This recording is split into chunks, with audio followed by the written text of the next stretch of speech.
Hello and welcome to Catalyze Music Academy. My name is Zaak Kerstetter. I'm an Ableton Certified Trainer. And for today's quick tip, I want to talk a little bit about drums and how to make them sound a little bit more alive and a little bit less robotic, which I think is a really big issue in a lot of different styles of electronic music. But before we get into that, I do want to give a quick thank you to everybody who's been supporting the channel. We've been growing a lot recently and I really appreciate it. If you have not yet subscribed, please feel free to do so. I release videos every Monday and Thursday. So diving right into it, if you are plugging your drums in like this, where everything is super quantized, meaning everything is exactly on the grid, and right here I just have a bunch of 8th note hi-hats. Sounds like that. It's a little stiff. It's like doesn't have a lot of groove to it, doesn't have a lot of like life to it, and I want my drums to feel alive when I'm writing them. So there's a couple solutions to this. I could either finger drum my drums in, or I could use the groove function inside of Live, which is really, really handy, and not a lot of people really realize how powerful it can be. So to access your grooves, if you were using Live 11, you would just go to your browser and find the groove folder. If you're still using Live 10, you can go to your Live packs, and under the core library pack, there should be a folder called grooves, and that's basically the same thing. So if we go to our grooves folder here, and we're specifically, there's a bunch of grooves in here, but we're specifically going to be looking for our swing. So there's a bunch of swings, so a bunch of 8th note swings and some 16th note swings and a whole bunch of stuff in here. So if I would like to take a groove and apply it to a clip, I can first click on it and it'll preview it for me so I can hear it. And then if I want to add this to a clip, I can either click and drag and that will add it to the clip, or if I double click on it, it adds it to our groove pool on the bottom half of our browser. And we can turn off our groove pool by hitting the two little squiggly lines in the bottom left corner. That'll show and hide the groove pool. Once a groove is in the groove pool, it will now show up down here where it says groove in my clip menu. So I click on this and it has that groove right there. If I want to use multiple grooves or switch back and forth between different grooves, I can pick different grooves and just click and drag them in here, and then they'll all show up in this list right here. So when we are looking at these grooves, we can see there's two numbers. The first number is going to be the grid size. So these are a bunch of 8th note grooves, and these are a bunch of 16th note grooves. The second number is the amount, and it's a little bit confusing because 50% on a swing is basically nothing. So if it says 50 here, it's not really doing anything. Whereas 75 is going to be like a really, really heavy groove. So we're dealing with like 50, 75s for the most part. There's a few exceptions to that.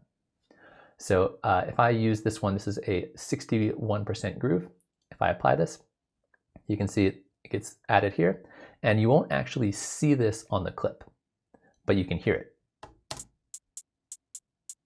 So here it is with that groove, here it is with no groove. Here everything's exactly on 8th notes.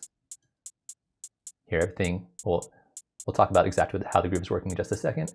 And then here's an even heavier groove. Like that. So I don't actually see what's happening, but I can hear it. If I want to actually see what's happening, I can hit this little arrow button right here, or the commit button if you're using Live 10. And we can see that it's going to be moving some of our notes around. And this works the same way for audio as it does for MIDI, although it tends to work better for MIDI. So we can see that every other 8th note is a little bit late. So that is specifically what swing is doing. And the percentage here is going to be the percentage of the space between the start of the first 8th note and the start of the or the third 8th note. So again, if you have a 50% swing, this second note here starts 50% between here and here, which is where it already is. Whereas if I have a 75% swing, it's going to start here. Or if I had like a 60% swing, it would be somewhere in the middle. So we can try it with the 61% swing. We can hit the commit button, and we can see this is now 61% between here and here. So grooves can mean a lot of different things, but swings are specifically every other note is going to be a little bit late. So now that I've done that, I can listen to it. And if I don't like it, I can hit Command-Z to undo to bring it back to where it was. On top of that, this is going to apply to every single note in a MIDI clip. So if I toss in some drums like this,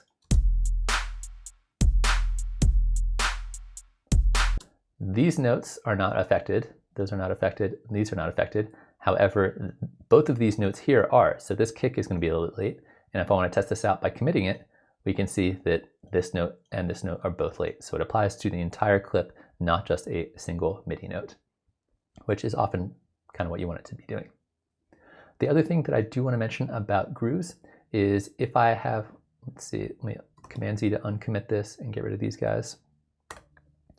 is if I grab, say, a 16th note groove, something like this, and I try to apply a 16th note groove to an 8th note clip, you don't hear it. Doesn't do anything because this swing is going to be affecting every other 16th note, meaning right here, and right here, and right here. So even if I hit commit, it doesn't change anything, doesn't do anything.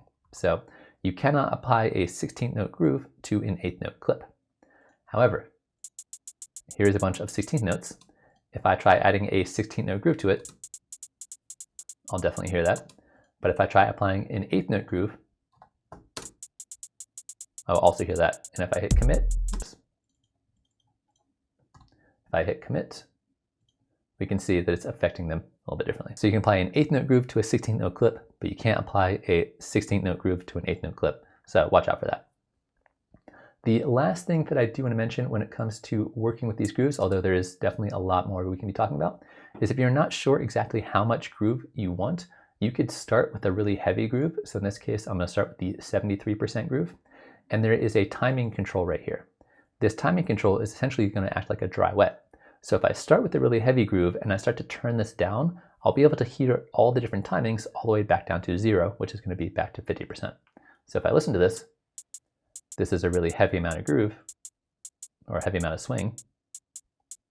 And as I turn this down, all the way down to 0%, it's doing nothing. So if you're not sure exactly what amount you want, you could start really high and then turn it up and down till you find the right amount. You cannot automate this, unfortunately. However, there is a global amount, and this can be automated in the master section, the master track in your range review. So you could automate the amount of groove, and this applies to every single groove across all your tracks. However, once you commit a groove, changing this doesn't matter anymore because it's now written into the clip itself. So again, watch out for that. So hopefully that kind of demystifies a little bit about swing specifically and how you can start using this to make your drums sound a little bit more interesting. I found a little bit of swing combined with the randomizing velocity a little bit can be a really great way just to turn a really bland set of drum sounds into something that feels a little bit more human and a little bit more interesting. So try it out.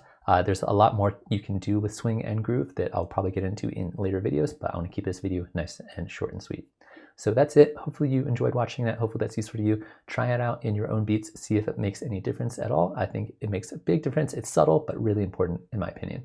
So thanks for watching, and hopefully I will see you again soon.